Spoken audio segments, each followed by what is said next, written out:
আমাদের এরশাদ সাহেব যখন ক্ষমতায় ছিল তখন উনি বলেছিল যে এইভাবে দেশে শান্তি আনা যাবে না, প্রতিটা থানাকে কি বানাইতে হবে, উপজেলা বানাইতে হবে এবং ওখানে কোর্ট বানাইতে হবে। কি আমাদের উপজেলায় কোর্ট হয়েছিল না ভাই? আপনারা যারা পুরাতন লোক আছে তারা বুঝবেন, তারা ছেলেপিলেরা তো বুঝবে না। কোর্ট হয়েছিল না? কোর্ট হইল। এরপরে যখন উনি চলে গেলেন, বিদায় হয়ে গেলেন, জনগণ যখন ওনাকে বিদায় করে দিল তখন বলল এই উপজেলা এখন উপজেলা হয়ে গেছে। এত বিচারপতি, এত কোর্ট কাছারি, এত খরচ খরচা দিয়ে পারতেছি না, এই জন্য উপজেলাগুলো কি হয়ে গেল, উপজেলা, ওগুলো বন্ধ হয়ে গেল। এরপরে তারা বলেছিল উপজেলা থাকবে না। আবার বর্তমান যারা বিদায় হয়ে গেছে রাতের দিনের বেলায় টোপলা টুপলি বেঁধে নিয়ে বিদায় হয়ে গেছে, ওরা বলল উপজেলা চালু না করলে এরশাদ সাহেবের বাকে রাখা যাবে না, তাই এরশাদের বাকে রাখার জন্য ওরাই আবার উপজেলা চালু করলো। শেখ হাসিনার যতটুকু না গালাগালি দেন, শেখ হাসিনা দেশের ক্ষতি করার জন্য যতটুকু না দায়ী, তার চাইতে বেশি দায়ী এই স্বৈরাচারের এ জাতীয় মুনাফিক। আমি সরকার বাহাদুরকে বলি, শুধু শেখ হাসিনার সালাবালাদের বিচার করলে হবে না, জাতীয় পার্টির বিচারও সামনে আনা লাগবে।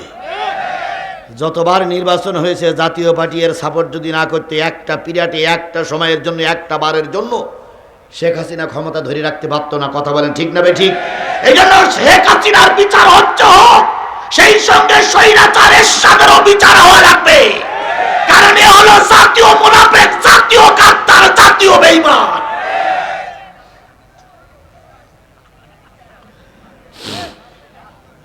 কথা কি বোঝেন? আমার কথা কি বোঝেন? আমার কথা বোঝেন? আমার আজকে বলেছে হুজুর রাজনীতি কম করবেন, এই জন্য একটু কম করে করবো, আজকে আর বেশি করবো। আরে ভাই, কে কি বলল আর কে কোথায় গেল, ওতে জিহাদির কিচ্ছু যায় আসে না।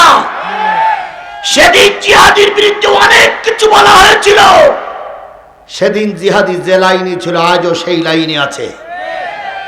আল্লাহ জাতিকে সঠিক পথে কবুল করুক। আপনি চুরি করেছেন, আপনার চোর বললে সমস্যা কোথায়? আপনি ডাকাত করেছেন, আপনার ডাকাত বললে সমস্যা কোথায়? যদি আপনার ডাকাত বললে লজ্জা করে, তাহলে ডাকাত করতে জানবেন, তখন লজ্জা করে না?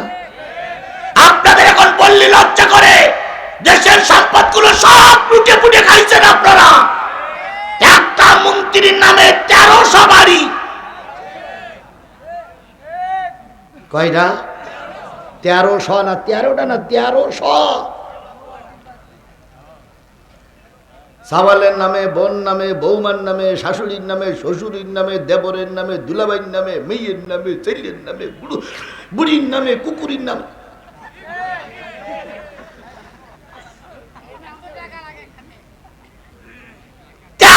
বাড়ি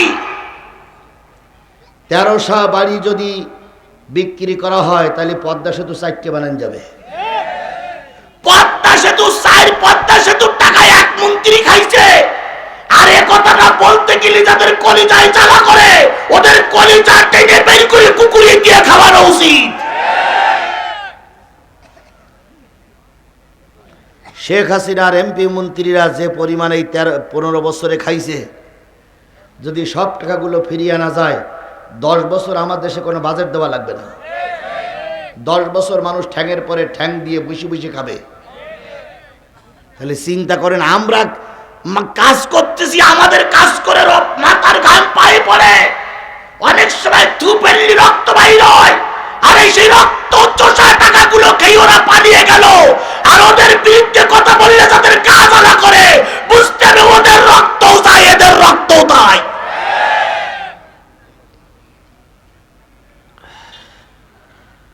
কথা বলতেই হবে। তুমি বলবা না, আমি বলবো না, তা বলবে কি জিবরাইল ফেরেশতা? জিবরাইল ফেরেশতার অত দায় পড়িনি, জিবরাইল ফেরেশতা গিয়ে সে রাজনীতি করবে। কথা বলেন ঠিক না ঠিক? আজকে হুজুররা রাজনীতির ময়দানে নেই, তাই শয়তানেরা রাজনীতির ময়দান দখল করে পড়ে আছে। আজকে যদি টুপিওয়ালারা রাজনীতির ময়দানে থাকতো, ওই বাতিলেরা রাজনীতির ময়দানে আসতে পারতো না। বলুন তো, মসজিদে ইমাম নেই, এখন আসরের আজান হয়ে গেছে, ইমাম একজন লাগবে না? ইমাম একজন লাগবে না? এখন ভালো ইমাম নেই বলে মুয়াজ্জিন সাহেব মোটেও লেখাপড়া জানে না। আলহামদুলিল্লাহ রাব্বিল আলামিন গায়রিল মাগদুবি আলাইহিম ওয়ালাদ-দাল্লিন কুলু আল্লাহু আহাদ আল্লাহ। কি কথা বোঝেন নাই? কথা বোঝেন নাই? ভালো ইমাম নেই তাই ওই মুয়াজ্জিন ইমামতি করছে। কথা বলেন, কথা বলেন। যদি ভালো ইমাম থাকতো ওই কলু আল্লাহু আহাদ লোকের ইমামতি করতে দেওয়া হতো না। যদি আলেমরা রাজনীতিতে আসতো খোদার কসম এই শয়তানের আদেশ দখল করে রাখতে পারতো না। সলে বলে কলে কৌশলে আলেমদেরকে দূরে রাখার পায়তারা চলছে। 13 বছরে দেখলাম অনেক দোকান লুট হলো, 13 বছরে দেখলাম অনেক দোকান ভাঙচুর হলো। এখনো কারা করতেছে আল্লাহ ভালো জানে। কেউ বলতে জামাতের লোক করতেছে, কেউ বলতেছে বিএনপির লোক করতেছে।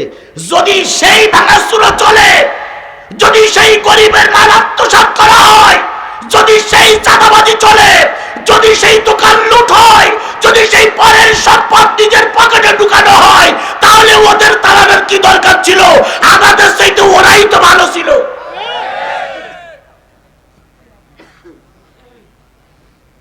এখনো লুটপাট হচ্ছে কি হচ্ছে না? এখনো দোকান তারপরে চাঁদাবাজি হচ্ছে কি হচ্ছে না? ডাক্তার মোহাম্মদ ইউনূসকে বলি, যারা চাঁদা তুলতেছে তাদের ধরো, হাত কেটে নাও। সে যদি আমার মতন হুজুর হয় তার ঠ্যাং কেটে নাও। কারণ দেশের মানুষ 15 বছর আন্দোলন করেছে চাঁদা দেওয়ার জন্য নয়। দেশের মানুষ 15 বছর আন্দোলন করেছে ঘর বাড়ি হারানোর জন্য নয়। দেশের মানুষ 15 বছর আন্দোলন করেছে নারীর সতীত্ব নষ্ট করার জন্য নয়। এখনো যদি নারীর সতীত্ব নষ্ট হয়, এখনো যদি চাঁদাবাজি চলে, তাহলে এদের চাইতে ওরাই ভালো ছিল। আর এই কথাগুলো বললে কি হচ্ছে? রাজনীতি হচ্ছে। ঠ্যাঙের গিরে ছাড়াই ফেলবো একদম। হক কথা আমরা বলবো না তা শয়তান এসে বলবে? হক কথা বলতেই হবে। আল্লাহ হকের পক্ষে আমাদের কবুল করুক। আফজালুল জিহাদ কালিমাতুল হক ইনদা সুলতানুন জায়ের। সবচেয়ে উত্তম জিহাদ, বড় জিহাদ হলো জালেম শাসকের সামনে দাঁড়িয়ে সত্য কথা বলা। সেই সত্য কথাটা যদি বলতে না পারে বক্তৃতা জগতেতে বেরিয়ে যান। হক কথা বলতে যদি ভয় পান, আপনার মতন বক্তা মঞ্চে দরকার নাই। কেউ যদি আপনার পক্ষে না থাকে, আপনাকে একলাই ময়দানে কথা বলতে হবে। তবুও কোনো বাতিলের কাছে মাথা নত করা যাবে না। আমার ভাইরা, এই সেই কিতাব যে কিতাবের ভিতরে কি নাই? হুদাল্লিল মুত্তাকিন। আর এই কিতাব নাজিল হয়েছে কাদের জন্য? আরো জোরে বলেন, কাদের জন্য? মুত্তাকিদের জন্য। এই কিতাব থেকে যারা হেদায়েত নেয় তারাই হয়ে যায় মুত্তাকি।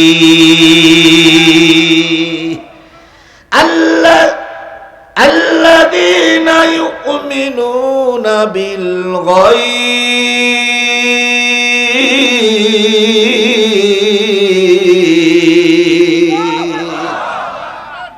এবার মুত্তাকি লোকের গুণ হলো তারা গায়েবের অদৃশ্যের প্রতি ঈমান আনে। কিসের প্রতি ঈমান আনে? অদৃশ্যের প্রতি, গায়েবের প্রতি ঈমান আনে। যেমন দেখেন, আল্লাহর নবী সাল্লাল্লাহু আলাইহি সাল্লাম মক্কায় যখন ভালো পরিবেশ তৈরি করতে পারতেছিলেন না, নবী যখন চারিদিক থেকে মারির শিকার হচ্ছিলেন, এমত অবস্থায় খাদিজা রাদিয়াল্লাহু তাআলা আনহা ইন্তেকাল করলেন। খাদিজা ছিলেন রসুলের সবচেয়ে আপনজন। রাতের অন্ধকারে মার খেয়েছে, দিনের বেলায় মার খেয়েছে। যখন চারিদিক থেকে নবীজির পরে মার হচ্ছে, খাদিজা তখন ঢাল হয়ে দাঁড়িয়েছে। বলেছো, আমার জাতি যত মার তোমরা পারো মোহাম্মদকে মেরো না, আমাকে মারো। খাদিজা ঢাল হয়ে দাঁড়িয়েছে। খাদিজা নারী মানুষ, যখন ঢাল হয়েছে তখন তারা সবাই চলে গেছে, রক্তাক্ত হয়েছে। আল্লাহ নবী রক্তমাখা অবস্থায় ঘরে ঢুকেছে।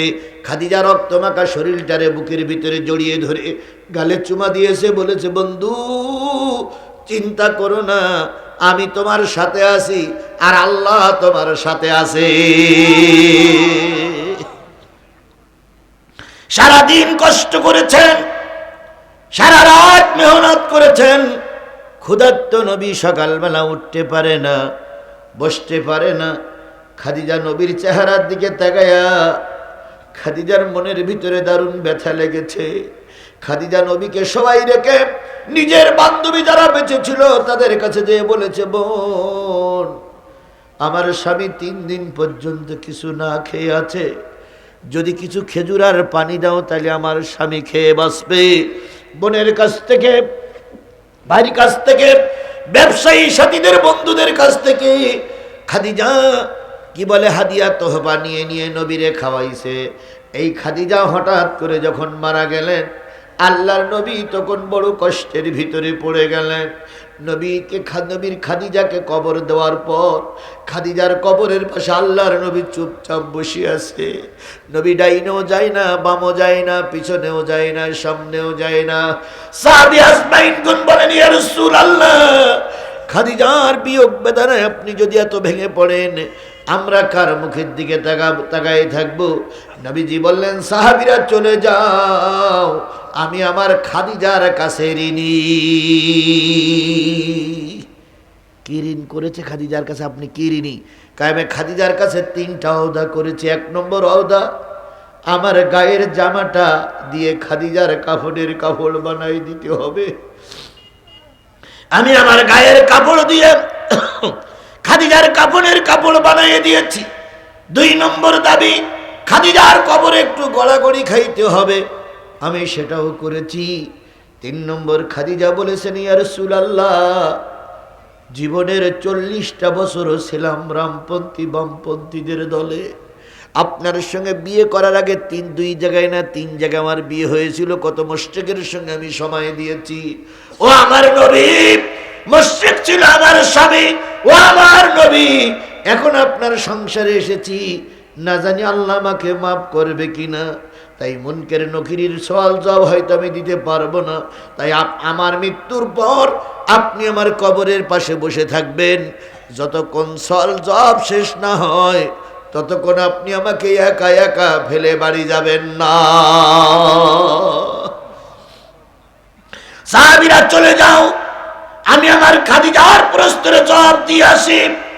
এবার রাসূল যখন কবরের পাশে বসে আছেন, আল্লাহ বললেন, হাবিব ঘরে ফিরে যাও।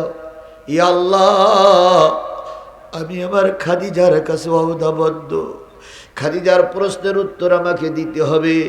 আল্লাহ ডাক দিয়ে বলেন, হাবিব বাড়ি যাও। খাদিজার কবরে মুনকার নকির যাবে না। মুনকার নকিরের প্রশ্নের উত্তর আমি আল্লাহ নিজেই দিয়ে দিয়েছি।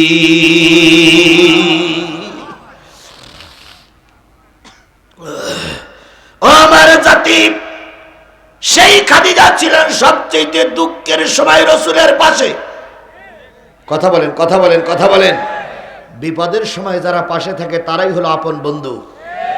আমি যে জায়গায় মাহফিল করতে এসেছি, এই সময় এই এলাকার লোকগুলো ছিল বিপদের সময় আমার বন্ধু। কথা বলেন, কথা বলেন, কথা বলেন। এরাই আমার বিপদের সময় বন্ধু ছিল, নতুবা সেদিন আমার অনেক বিপদ হয়ে যেত। সেদিন এরাই আমার পাশে থেকে অনেক বিপদ উদ্ধার করার জন্য চেষ্টা করেছে। কথা বলেন, ঠিক না বেঠিক? টাকা কম হোক আর বেশি হোক, লোক কম হোক আর বেশি হোক, ওটা জানার বিষয় নয়। জানার বিষয় বিপদের সময় কে তোমার পাশে ছিল। সুতরাং এই এলাকার মানুষগুলো যদি বিপদের সময় আমার পাশে না দাঁড়াতেন, হয়তো আমার অনেক বিপদ হয়ে যেত। তাহলে এখন যদি সুখের দিনে আমি ওই বিপদী লোকদেরকে ভুলে যাই, আল্লাহর কাছে জবাবদিহিতা করা লাগবে কি লাগবে না? এই জন্য বন্ধু হয় সেই লোক যে লোক বিপদের সময় কাছে থাকে। বলুন তো, মক্কা বিজয়ের পরের সাহাবী আর বদরের যুদ্ধের সাহাবীর মর্যাদা কি এক? জোরে বলেন, এক। ওই 313 জন বদরের সাহাবীর মর্যাদা আর মক্কা বিজয়ের পরে লক্ষ লক্ষ সাহাবীর মর্যাদা এক নয়। বিগত 15.5 বছর যারা আমরা একসঙ্গে ছিলাম, আর এখন যারা নতুন এসেছে, এদের সঙ্গে আগের লোকদের কোনো মিল তাল হবে না।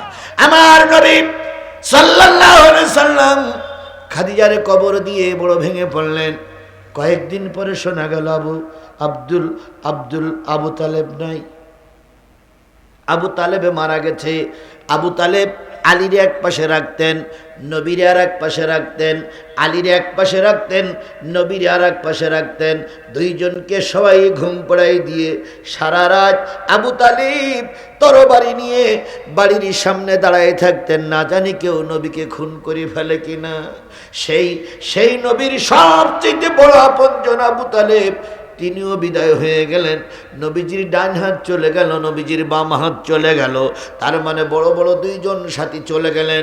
নবী যখন একটু ভেঙে পড়লেন, আল্লাহ বললেন, হাবিব তোমার মুখ মলিন আমি সহ্য করতে পারি না, তোমার মুখটা অন্ধকার আমি সহ্য করতে পারি না, তোমার ব্যথায় তোমার চোখ দিয়ে পানি ঝরে এটা আমি দেখতে পারি না। হাবিব চলে এসো, আমি আল্লাহ তোমার সঙ্গে মেরাজ করতে চাই। কি করতে চাই? আরো জোরে বলেন, কি করতে চাই? মেরাজ করতে চাই। নির্দিষ্ট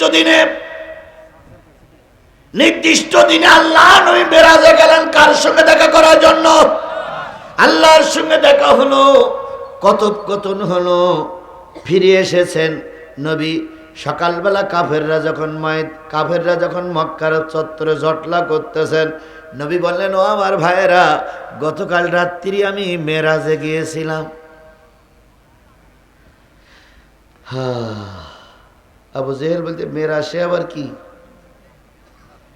আল্লাহ আমারে ডেকে নিয়ে তার খাস কামরায় বসাইয়ে গল্প করেছে, সুখ দুঃখের কথা শুনেছে, আমাকে সান্ত্বনা দিয়েছে। আমার পরে কয় ওয়াক্ত নামাজ ফরজ হয়েছে? 5 ওয়াক্ত নামাজ ফরজ হয়েছে, এই হইছে সেই হইছে। তা আবু জেহেল বলতে, কতক্ষণ ছিলে সেখানে?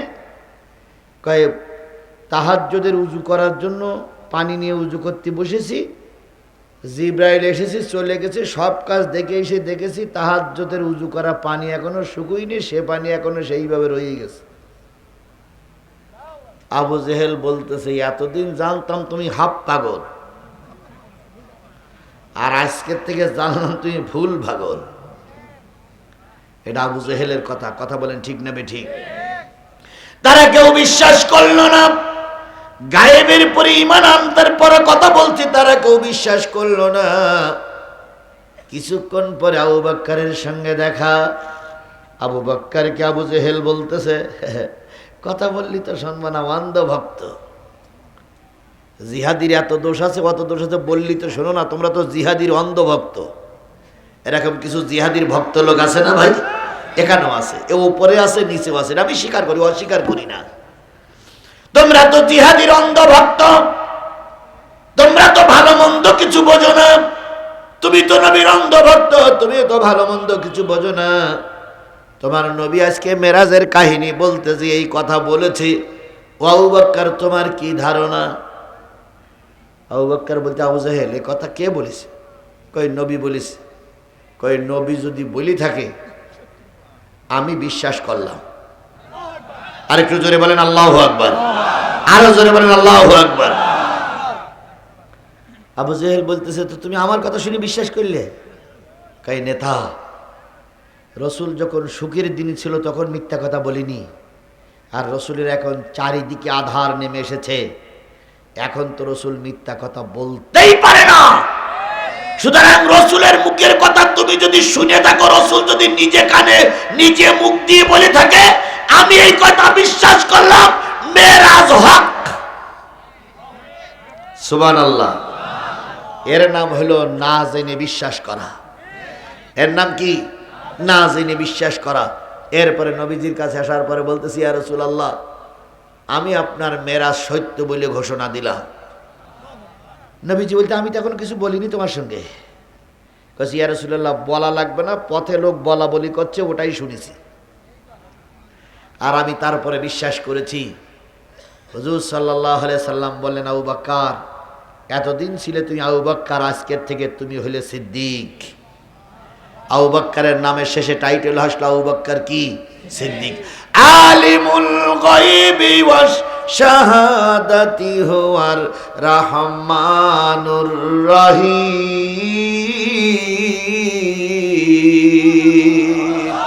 তিনি এমন একজন আল্লাহ যিনি গায়েবের সংবাদও রাখেন, প্রকাশ্যের সংবাদও, গায়েবের সংবাদও রাখে, প্রকাশ্যের সংবাদও রাখে। বলুন তো আল্লাহ বুঝি গায়েবের সংবাদ রাখে? আল্লাহ বুঝি প্রকাশ্যের সংবাদ রাখে? গায়েবের সংবাদ বুঝি আল্লাহ রাখে না? রাখে, রাখে, বিশ্বাস করুন রাখে। আচ্ছা, আপনাদের দৃষ্টিতে আল্লামা সাঈদী ভালো লোক না খারাপ লোক? বুঝে শুনে বললেন ভালো লোক না খারাপ লোক? এই ভালো লোকটার বিরুদ্ধে একজন লোক মামলা দিয়েছিলেন, তিনি একজন পীর সাহেব, তথাকথিত না, তথাকথিত আওয়ামী লীগের পীর সাহেব। নাম হইল কি? নজিবুল বাশার মাছ ভান্ডারী। উনি গত পরশুদিন পটল তুলেছে। আচ্ছা, এইটা পটল তোলা বলে কেন আমি কিছু বুঝি না। এটা মরে গেছে এই কথা বলো, তা পটল তোলা এই কথা বলে। যাই হোক, ওর একটা শব্দ আছে, মানে ওর বাংলা একটা কি একটা ব্যাখ্যা আছে বা হ্যাঁ ভাবধারা আছে। এখন উনি কি হয়েছে, মারা গেছে। এখন উনি মারা যাওয়াতে আপনারা খুশি না বেজার? আমি মোটেও খুশি না, আমি মোটেও খুশি না। কেন খুশি না? ও ওভাবে মারা গেলে তো চলবে না। আল্লামা সাঈদী 13 বছর জেলখানায় ছিল, আরো হঠাৎ করে মরে যাবে, এটা আমরা মেনে নিতে পারি না। আল্লাহ যে মারিছে এটা তো ঠিকই আছে রে ভাই। আল্লাহ তো রে মারিছে, এটা তো ঠিকই আছে, কিন্তু মন যে মানে না। আচ্ছা বলুন তো, আল্লামা সাঈদী মারা গেছে, এখন আপনি যদি বলেন যে আল্লামা সাঈদীর আল্লাহ তুলে নিয়েছে, এ কথা কি মেনে নেওয়া যাবে? জোরে বলেন, মেনে নেওয়া যাবে? আল্লামা সাঈদী মারা গেছে ঠিকই, কিন্তু এদের পরিকল্পনার কারণে ইনজেকশন দিয়েই মারা হয়েছে। সুতরাং ওরে যেমন ইনজেকশন দিয়ে মারা হলো, এই আল্লামা সাঈদী মারার ব্যাপারে যত ষড়যন্ত্র ছিল তার ভিতরে সবচেয়ে বড় ষড়যন্ত্রকারী ছিল এই নজিবুল বাশার। সুতরাং আমি চিন্তা করেছিলাম যে সরকার পরিবর্তন হবে, আদালত বসবে, আদালতের বিচার হবে, বিচারের পরে ওর রায় প্রকাশ্য দিবালোকে কোটি কোটি মানুষের সামনে ওর বিচারের রায় কার্যকর করা হবে। সেদিন হয় লোক জুতাইয়ে মারবে, নাই লোক থুতু দিয়ে মারবে, নাই লোক হাত কেটে নেবে, পা কেটে নেবে। এভাবে মারলেও মনের দুঃখ কখনো দূর হতো না। কালকে ইবলিস শয়তান মারা গেছে সংবাদ শোনার পরে আমার পাশে একজন বলতেছে ইন্না লিল্লাহ। চুপ কর, ওর জন্য ইন্না লিল্লাহ বললিও হবো না। ইন্না লিল্লাহ মানে কি বলেন তো? ইন্না লিল্লাহি, নিশ্চয়ই আমরা কার জন্য? আল্লাহর জন্য। ওয়া ইন্না ইলাইহি, নিশ্চয়ই আমরা সবাই কার কাছে ফিরে যাব? আল্লাহর কাছে ফিরে যাব। তাহলে ওর জন্য এই দোয়া করা যাবে? ওর জন্য এই দোয়া করা যাবে? তবে একটা জিনিস বলা যাবে, ইন্না লিল্লাহি dot dot dot dot dot dot dot dot dot dot রাজিউন। আমি আল্লাহর জন্য, আর ওরা কোথায় যাবে সেটা বলতে পারি না। আল্লাহ তুমি নিয়ে গেছো, আর আমিও তোমার কাছে ফিরে আসবো। মাঝখানের গুলো ফাক্কা ফাক্কা, ছাপ্পান ছাপ্পা, মাঝখানে কিছু বলার দরকার নেই। কারণ যদি বলি ফিনারে জাহান্নামা, তাহলে এটাও খারাপ। আবার বলি ইন্না লিল্লাহি ওয়া ইন্না ইলাইহি রাজিউন, এটাও খারাপ। এই জন্য আমরা ওর কিছু করার দরকার নেই। ইন্না লিল্লাহি dot dot dot dot dot dot রাজিউন, ছাপ্পান ছাপ্পা, ক্লিয়ার টু ক্লিয়ার, যা পারে আল্লাহ করুক। তবে একটা জিনিস মনে রাখো, আমি এখনো সংবাদ পাইনি কোন ভালো আলেম তার জানাজা পড়েছে কিনা। তার মৃত্যুতে কোন ইসলামী দল শোক জ্ঞাপন করি নাই, তার মৃত্যুতে সরকারও শোক জ্ঞাপন করি নাই, তার মৃত্যুতে কোনো সরকারি দলের শোক জ্ঞাপন করা হয়নি। তিনি একজন এমপি ছিলেন, তার দলের পক্ষ থেকেও কোনো শোক জ্ঞাপন করা হয়নি। কারণ আবু জেহেল মারা গেলে কেউ শোক জ্ঞাপন করে না।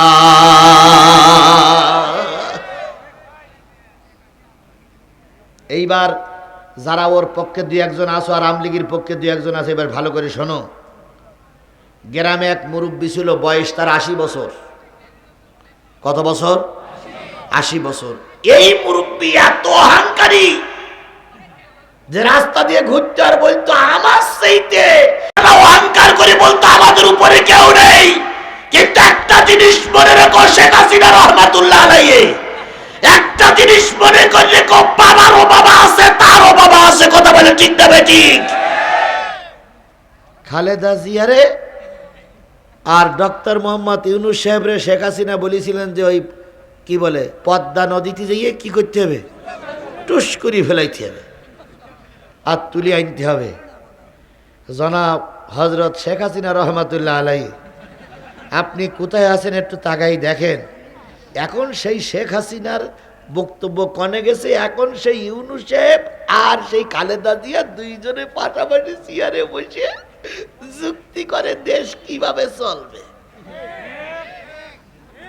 কথা বলেন, কথা বলেন, কথা বলেন। অথচ কি করে ফেলার চাইলো, টুস করে ফেলার চাইলো। এখন ওই টুস করার জায়গায় জনগণ তোমারে খুঁজতেছে, তোমারে টুস করে ফেলানো হবে। এখানে যত লোক উপস্থিত আছেন, শেখ হাসিনার বিচার হোক, এটা আপনারা চান কি চান না? কারা কারা শেখ হাসিনার বিচার চান একটু হাত তুলে দেখান তো। শেখ হাসিনার বিচার। আমরা শুধু বিচার চাই না, বিচারের মাধ্যমে তাকে শাস্তি কার্যকর করতে চাই। কথা বলেন ঠিক না বেঠিক? যে যাই তার পক্ষে দালালি করুক না কেন, যদি সমন্বয়করা এক থাকে আর বাংলাদেশের ছাত্র সমাজ যদি একজোট হয়ে থাকতে পারে, খোদার কসম শেখ হাসিনা এবং তার দালালদের বিচার বাংলার জমিনে হবেই হবেই হবে। কারোর দরকার নেই আমি একলা একলা বিচার করব। যদি বলেন হুজুর আপনার এত রাগ কেন, ওরে ভাই আমার 20টা মামলা দিয়েছে আমার নামে, 1 কোটি মামলা আমার নামে। 1 কোটি মামলা গুনতে গেলে কতক্ষণ লাগে তা হিসাব করে দেখেছেন আপনি? কারোর একটা মামলা, 2টো মামলা তাই কেউ কেউ কেউ কেউ করে, আর আমার 20টা মামলা নিয়ে আমি এখনো ঘুরে বেড়াচ্ছি। কথা বলেন ঠিক না ঠিক? আয়না ঘরের কথা শুনেছেন? আয়না ঘর আমি নিজের চোখে দেখেছি। 5 দিন আমাকে আয়না ঘরে রাখা হয়েছিল। চোখ বান্দা, হাত বান্দা, পা বান্দা, পায়খানা পেশাব যে কাপড়ে করতে হয়েছে ওই কাপড়েই নামাজ পড়তে হয়েছে। পায়খানা করার পরে অনেক অনুরোধ করে বলতাম যে একটু পানি দেন, জায়গাটা পরিষ্কার করে ফেলি। ওই সেই ডিবি পুলিশরা বলতো হুজুর এখানে পানির কোনো ব্যবস্থা নেই, যে কাপড়ে পায়খানা করেছেন ওই কাপড় দিয়ে মোছেন। 5টা দিন আমার এই চোখ খোলা হয়নি। আমি সেই সমস্ত অতীতের দিনগুলোর কথা যখন স্মরণ করি, নিজের ব্যালেন্স ঠিক রাখতে পারি না। এই জন্য সরকার বাহাদুরকে বলি যে কায়দায় হোক এই শেখ হাসিনার বিচার করা লাগবে। কারণ এদের কারণে পিলখানার হত্যা হয়েছে। কথা বলেন ঠিক না বেঠিক? এদের এই কারণে এই সংস্কার আন্দোলনে 1600 মানুষের জীবন গেছে। এদের কারণে হেফাজতের লাইট নিভাইয়ে দিয়ে রাতের অন্ধকারে হাজার হাজার আলেমকে গুলি করে মেরেছিল এই ফেরাউনের বাচ্চারা, এই ফেরাউনের বাচ্চারা। এদেরকে ক্ষমা করে দিলে বিডিআরের আত্মা কষ্ট পাবে, এদেরকে ক্ষমা করে দিলে হেফাজতের আলেমরা কষ্ট পাবে, এদেরকে ক্ষমা করে দিলে বিশ্ব নন্দিত আলেমে দ্বীন আল্লামা সাঈদী কষ্ট পাবে। কথা বলেন, কথা বলেন, কথা বলেন। সুতরাং বিচার আমরা চাই, তবে ওরা যেরকম আমাদের ঘরের থেকে তুলে নিয়ে 3 রাস্তার মুখে গুলি করে মেরেছিল, আমরা ওই রকম বিচার চাই না। আমরা আদালতের মাধ্যমে বিচার করে রায় এনে সেই রায় কার্যকর করতে চাই। কথা বলেন, কথা বলেন। তাহলে কারা কারা বিচার কার্যকর করার পক্ষে একটু হাত উঁচু করে মালিকের দেখায় দেন। জোরে একটা তাকবীর হবে, তাকবীর। আরো জোরে লিল্লাহে তাকবীর। আল কোরআনের আলো, তোমার নেতা আমার নেতা, দুনিয়ার মুসলিম, লিল্লাহে তাকবীর। আমার ভাইয়েরা টাইম কত হয়েছে? জি আমি তো শোনেন, আমি তো চালানির পক্ষে ভাই। সবাই যখন না চালানের পক্ষে ছিল, আমি তখন চালানের পক্ষে ছিলাম। এই শাহজাহানপুরীর অনেক মানুষ মাহফিল করে করার সাহস পেতেন। আমি বলতাম শুধু তোদের দায়িত্ব আমার মাছ পর্যন্ত তুলে দিবি, আমার মাছ পর্যন্ত তুলে দিয়ে তোরা কে কি বলবি, তারপরে যা করতে আমি একা একাই করবো। এ কথাটাকে আমি নতুন বলতেছি, আমার ভাই নিজেই সাক্ষী। আমি বলতাম যে শুধু আমাকে তুলে দেন, দয়া করে মাহফিলটা নষ্ট করেন না, আমাকে তুলে দেন। ওনারা তখন কাঁদতেন আর বলতেন হুজুর আপনারা যদি ধরে নিয়ে যায়, আপনারা যদি গুলি করে মারে। আমি তখন বলতাম যে আমার সামনে আল্লাহ আছে আর হাজারো জনতা আমার সামনে আছে, ওরা আমাকে নিয়ে যেতে পারবে না। সেই বিপদের দিনে আমরা কথা বলেছি না বলিনি? আজকেও কথা বলবো না তা নয়, কিন্তু এমনি শীত, লোক একটু কম, তারপরে আগামীকাল আবার বড় বড় অতিথিরা আসবে, তাদের জন্য একটু সুযোগ দিতে হবে না ভাই? এই জন্য আমার যদি আজকের যদি কিছু বাদ থাকে, শাহজাহানপুর মাদ্রাসায় আমার এখনো মাহফিল ধরা আছে, ফুলতলা মাদ্রাসায়। সেখানে যদি সব আজকে বলে দেই তাহলে সেখানে কি বলবো? এক লোক চেয়ারম্যানকে ভোটে দাঁড়াইছে আমাদের গ্রামে, এই মুরব্বি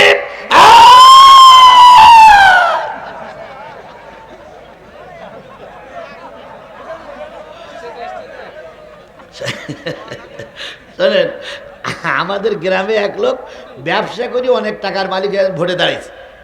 তা ভোটে দাঁড়িয়ে জনসভা করতেছে, জনসভা করতে যেয়ে বহুত লোক নেতা হয়ে এখন সব নেতারা ভোট চেয়েছে, নেতার গুণগান বলেছে, নেতা ভোটে ক্ষমতায় পাশ করলে এই হবে সেই হবে বলার পরে এইবার নেতার দেশ, নেতা উঠে বলতেছে আমি যে কথাগুলো বলবো সে কথাগুলো সব আগের লোকেরা বলি গেছে, তা আমি আর কি বলবো, আসসালামু আলাইকুম বলিও লোক নেমে গেছে।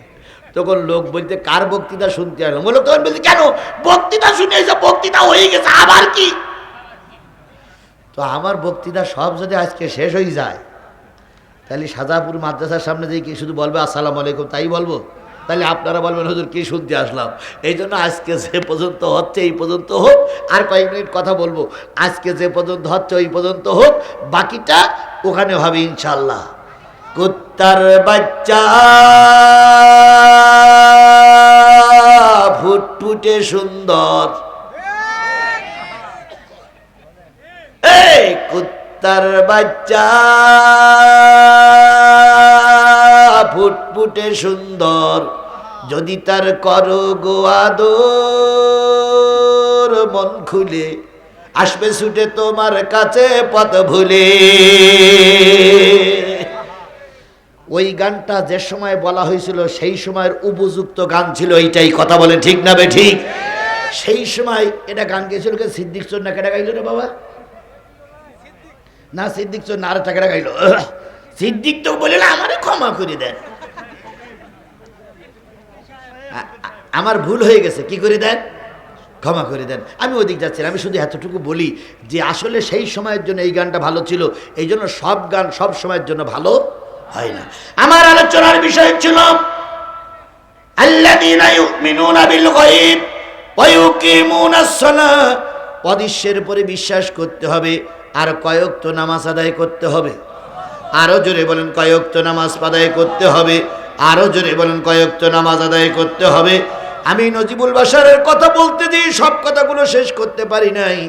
নজিবুল বাশার মামলা দিয়েছিল, নজিবুল বাশার মামলা দিয়েছিল আল্লামা সাঈদী নাকি ধর্মের অপব্যাখ্যা করেছে। সেই অপরাধে আল্লামা সাঈদীকে গ্রেপ্তার করা হলো, কথা বলেন ঠিক না বে ঠিক? নেজামি সাহেবের নাম ওই মামলা, সেই মামলায় আল্লামা সাঈদী ধুকে ধুকে মারা গেল। আর এই লোকটা মনে হয় স্ট্রোক করেই মারা গেছে, কারণ এই লোক জানে যে বাংলাদেশ ইসলামী ছাত্র শিবির আর বাংলাদেশ জামাত ইসলাম এরা একদিন আমার কাছে কৈফিয়ত তলব করবেই। কি আমরা একদিন কৈফিয়ত তলব করার মন মানসিকতা আমাদের ছিল না? তবে অন্যায়ভাবে নয়, অন্যায়ভাবে যদি ধরতাম এতদিন অনেকেরই ধরা হয়ে যেত। আমরা অন্যায়ভাবে ধরব না, সব লিগাল পয়েন্টেই যাব ইনশাল্লাহ। ওই চিন্তা ভাবনা করতে করতে স্ট্রোক করেই মনে হয় বিদায় হয়ে গেছে। আল্লাহ ওরা যেখানে নেয় নেক, অন্তত বাংলার জমিনে একটাবারের জন্য কোরআনের আইন চালু হোক, এই আশাবাদ ব্যক্ত করে সকলের সুস্বাস্থ্য কামনা করে আগামীকালকের মাহফিলে আসার আহ্বান জানিয়ে শেষ করছি। ওমা তৌফিকি ইল্লা বিল্লাহ, ওয়া আখিরু দাওয়ানা আলহামদুলিল্লাহি রাব্বিল আলামিন। ভাই কিছু বলবেন? আল্লাহুম্মা আমিন। ربنا ظلمنا أنفسنا وإن لم تغفر لنا وترحمنا لنكونن من الخاسرين ربنا إننا آمنا فاغفر لنا ذنوبنا وقنا عذاب النار رب ارحمهما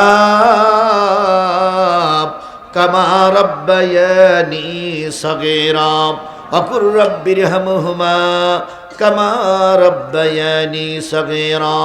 মহিয়ান গরিয়ান সর্বশক্তিমান আল্লাহ, তুমি তোমার কুদরতি নয়নে তাকায়ে দেখো, শত শত মুসলমানদেরকে সঙ্গে করে নিয়ে সূরা বাকারার প্রথম দিকের কয়েকটা আয়াতের পরে ভিত্তি করে দীর্ঘ সময় ধরে কথা বলে প্রচণ্ড শীতের রাত।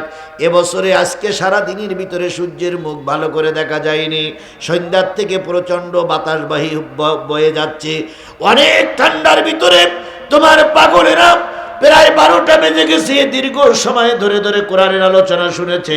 এই আলোচনা শেষ করে আমি হাত তুলেছি, আল্লাহ এই কোরআনের মাহফিল আমাদের সকলের জন্য নাজাতের ওসিলা বানায়া দাও।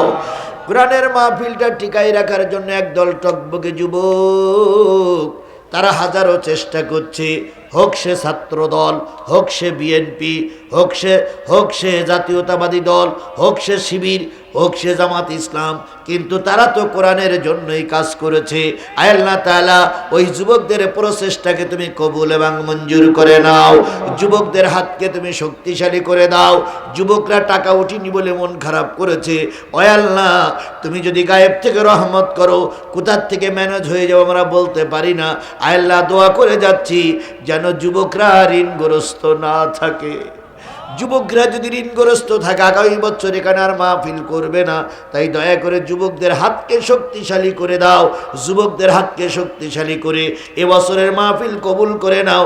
আগামী বছর যেন ভালো আকারের মাহফিল করতে পারে দয়া করে তৌফিক যুবকদের উপরে তুমি দান করে দাও।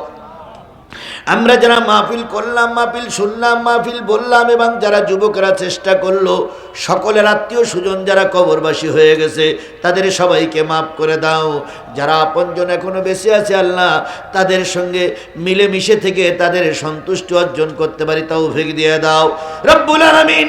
যে যেখান থেকে মাহফিল শুনতে এসেছে সুস্থভাবে বাড়ি ফিরে যাওয়ার তৌফিক দিয়ে দাও। আল্লাহ তাআলা এই মাহফিলের অতিথিদেরকে তুমি কবুল করে নাও। আল্লাহ এই মাহফিলের আয়োজকদের কবুল করে নাও। যারা মা বোন এসেছে তাদেরকে আল্লাহ তুমি কবুল করে নাও। মাবুদ, আর যদি কোনো দিন এই এলাকার কোনো মাহফিলে আমার আসার সুযোগ না হয়, কিয়ামতের দিন সব ভাইদের সঙ্গে তুমি আমার জান্নাতের একটা টিকিট দিয়ে দিও বাবু। আজকের সভাপতি, আজকের অতিথিদের নিয়ে যেন আমি জান্নাতে যেতে পারি পরিবেশ তৈরি করে দাও। তোমার দোস্তের খাতিরে দয়া করে, মায়া করে, অনুগ্রহ করে আমাদের দোয়াগুলো কবুল করে নাও। আল্লাহ যতদিন বেঁচে আছি কোরআনের ছায়াতলে থাকা তৌফিক দাও।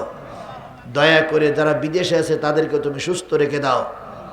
দেশের ঐক্য, দেশের সার্বভৌম, দেশের স্বাধীনতা বজায় রাখার জন্য জামাত, বিএনপি সহ দেশপ্রেমিক 18 কোটি মানুষকে ঐক্য থাকার তৌফিক দিয়ে দাও।